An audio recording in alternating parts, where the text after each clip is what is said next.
It's the best and worst of last gen, reminiscing about the last generation of consoles as we move into the new one. Best, high definition content and increased storage capacity with the Blu-ray DVD.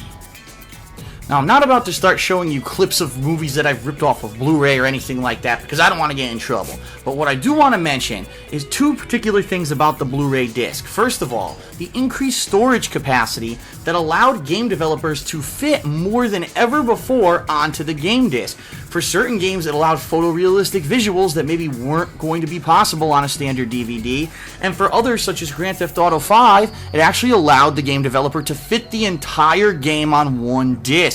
This was a huge asset versus the Xbox 360, where some games this console generation had up to 4 discs that needed to be swapped over the course of the game. So a massive asset there, but of course also I want to talk about the massive jump in visual quality because of the capabilities of the Blu-ray player. You have HD movies that now went from 480p resolution to a full 1080p, more than doubling what you were seeing on the screen. It's just no comparison when you're watching the same movie side by side to see the amount of increased detail. I actually noticed things in some of my favorite movies on Blu-ray that I never even knew existed in that movie because of the amount of detail. So awesome that the PlayStation 3 adopted the Blu-ray player and the HD technology with the higher capacity of the Blu-ray disc. However, worst HD media content on the HD DVDs. So I would bet that a lot of you don't even know what I'm talking about when I mention HD DVDs. It's funny because when both the Xbox 360 and PlayStation 3 were being released, there was a huge rivalry. And the Xbox 360 had a standard DVD drive in it, while the PlayStation 3 was touting it would have this new next generation HD technology with Blu-ray. So what Microsoft did was played a little bit of catch up and designed an add-on player for the Xbox 360 called the HD DVD player. Now, first of all, it was just unsightly. To have 2 different disc drives in order to watch an HD DVD movie was ridiculous. You had to stack them on top of each other. It actually reminded me back of the days of the Sega Genesis and the 32X and the Sega CD that all stacked on top of each other like a big monstrosity.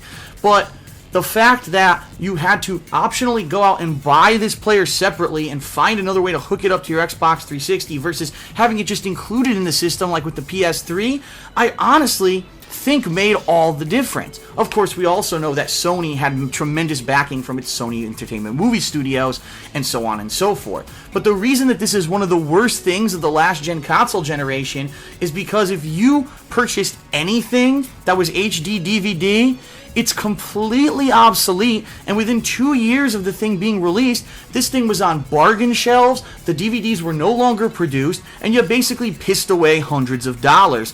Unfortunately, I was one of those schmucks who did buy an HD DVD player, enjoyed it for a year, and then found myself throwing the thing into the trash because nothing was made for it anymore. So it's crazy how cutthroat console gaming can be. Here we had 2 completely different formats for HD content.